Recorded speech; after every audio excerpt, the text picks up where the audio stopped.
Hello, my name's Vivian. I'm from the Figu National Group in Australia, and I'd like to talk to you about the spiritual teaching that we make available here of Billy Meier.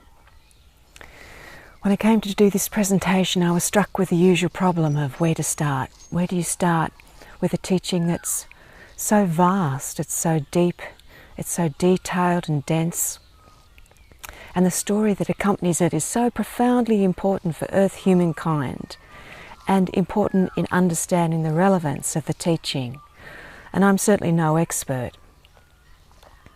But I came to realize that it doesn't matter where I start, because wherever I start, any topic in the teaching, it ends up revealing the creational, natural principles behind all of it. And that's because it's absolutely consistent across the board. And the reason it's absolutely consistent is because it's based on the truth. I thought I'd do my presentation in the garden today. Thank you for joining me. It's really beneficial to be out surrounded by nature. I also recognized when I started this presentation that although the teaching is dense and demanding in places, the message behind it is really very simple as I understand it. It's pay attention to what's true. Pay attention to what's real. Keep paying attention to that. Develop practices and habits that ensure you keep paying attention to it, and then use the result of that paying attention to inform your life, to form everything that you do. It really is simple, and the form that the paying attention takes is also simple. It's as simple as it sounds. Use what senses you have that you're aware of to pay attention to anything in your reality. I'd start with myself. I pay attention to my body, to my consciousness, to my personality, to my innermost self, to the extent that I understand that. We can pay attention to things that are of a material nature, things that are of a non-material nature.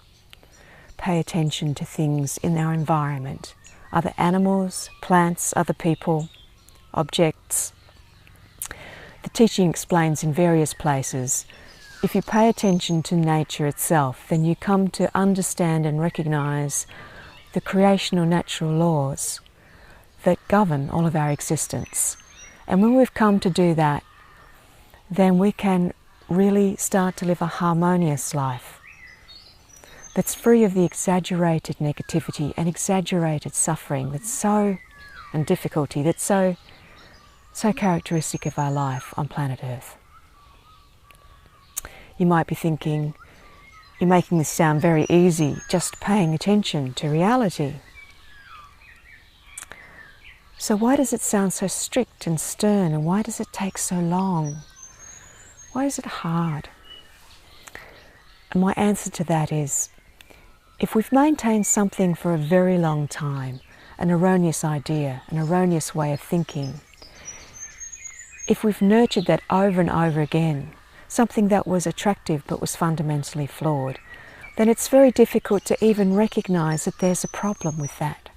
And then once we've recognized the problem, it's really difficult to then disentangle it from things and thoughts and ideas in our consciousness that are actually based on what's true. It's a huge undertaking. And that reminds me of a very vigorous vine that I have in my garden. Do you see this vine? It's a gorgeous thing. It's one of my favorites. I've let it grow and grow and grow because I just like it. The problem is, it's taken over the whole side of a feature tree in this garden. The idea behind it was fundamentally flawed because it was planted far too close to this feature tree. And now it's going to kill it if I don't pull it down. Have a look at this. It's utterly out of control. You probably can't even see that tree behind it. And it's got to go. And it's going to be an enormous job to disentangle it from the tree. consciousness of the human being is like a garden. There are desired beneficial plants and there are weeds. And in the case of the earth human being, there are a lot of weeds. My garden is a lot like my consciousness. Some parts are relatively under control. They're fairly well tended, fairly weed-free. At least if you look at it from a distance. But other parts are absolutely full of weeds, overgrown with weeds. Look at this. This whole section of my garden is full of these. And it's not just a matter of me going to a lot of effort to pull these out, because underneath the ground there are all these root parts that are just going to sprout again. And I'm going to have to dig up the whole section in order to pull out all those roots. And then that's going to do damage to the desired plants, to my chosen plants. So we have a lot of work to do in regard to pulling out our weeds. Obviously, attentiveness is key to being able to look at the nature of our consciousness and determine what are the weeds and what are the beneficial plants, and how to go about pulling them apart, disentangling them. The whole thing about paying attention to reality is also absolutely key in getting an understanding of Billy's teaching.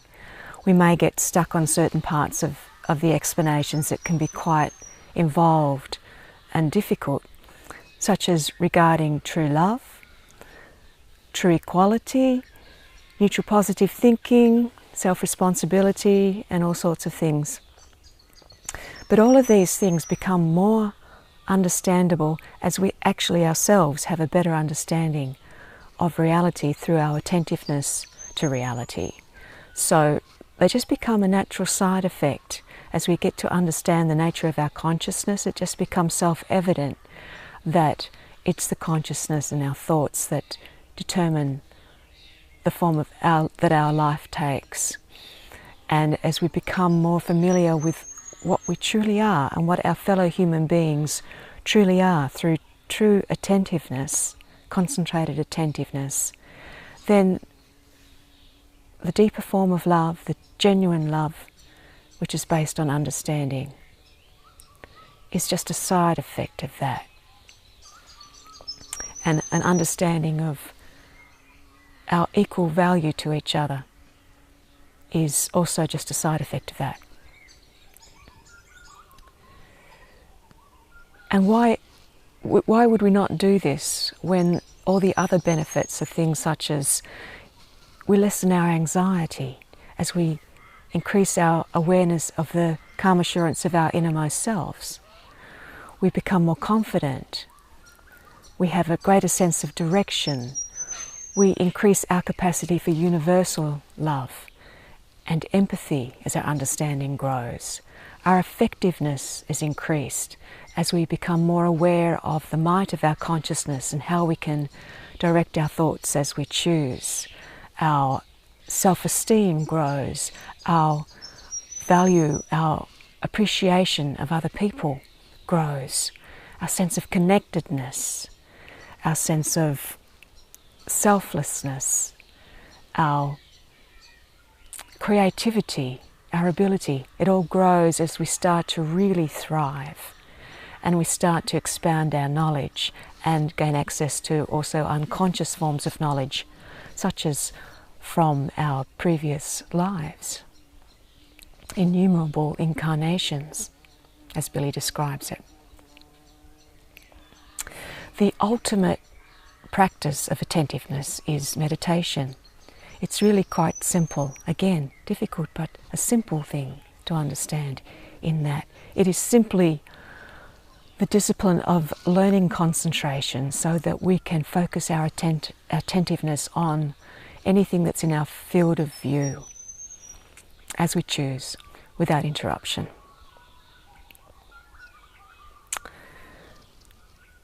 I wanted to include some quotes in this presentation from Billy's texts, but I was struck again with a familiar problem, which is when I go rummaging for quotes from Billy, I find bits and pieces that certainly are very valuable in relation to what I'm trying to explain or write about. But they're always deeply embedded in a thicket of explanations about other things that I just can't tease it apart. I can't tease it apart enough in order to use that particular quote without causing a bit of a distraction. And I'm overwhelmed by all the different directions that my thoughts are led into when I try and do that. But the upside of all this, and I can't help thinking the texts were written in order to achieve this, is that I do have to do the work myself to process what I'm reading and to tease apart the different subjects so that I can try to present it to someone else, try to explain it to someone else without it getting too complicated for me in the first instance. And this brings me back to the whole importance of making that effort. We can't do it without making the effort ourselves. We can't just passively absorb these explanations and think that that's going to work. So that's the benefit of talking to each other and processing the information that way.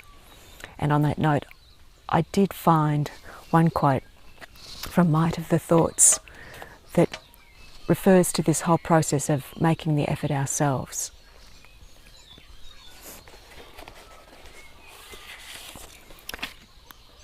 Where Billy's talking about optimism, he says, "There is no human being into whom some imaginary God has built power, because if the human being wants to have such power at his or her disposal, then he himself, she herself, must in every regard achieve this with great effort. This inner power and might pertaining to the consciousness and thoughts must then, if benefit is to be gained from them and arise from them, be constantly trained, as is usually also done with the physical muscles, if they are to be developed." So again, it's straightforward, simple, just application is required. And it is only when the inner power and might are trained that the human being is able to thereby bring things, wishes, intentions, ideals and imaginations and so forth to fruition, as a result of which he or she can develop and be creatively and constructively as well as progressively active in his or her inner self or in the external material realms. So I say, why wouldn't we make the effort to do these things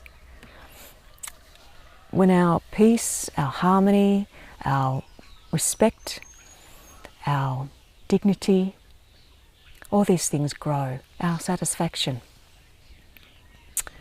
And that's the end of my explanation for today. Thank you for joining me in my garden. If you'd like to learn more and you haven't yet got the books or read many of the texts, you can start by going to our webpage at au.vigu.org and see what you can find there.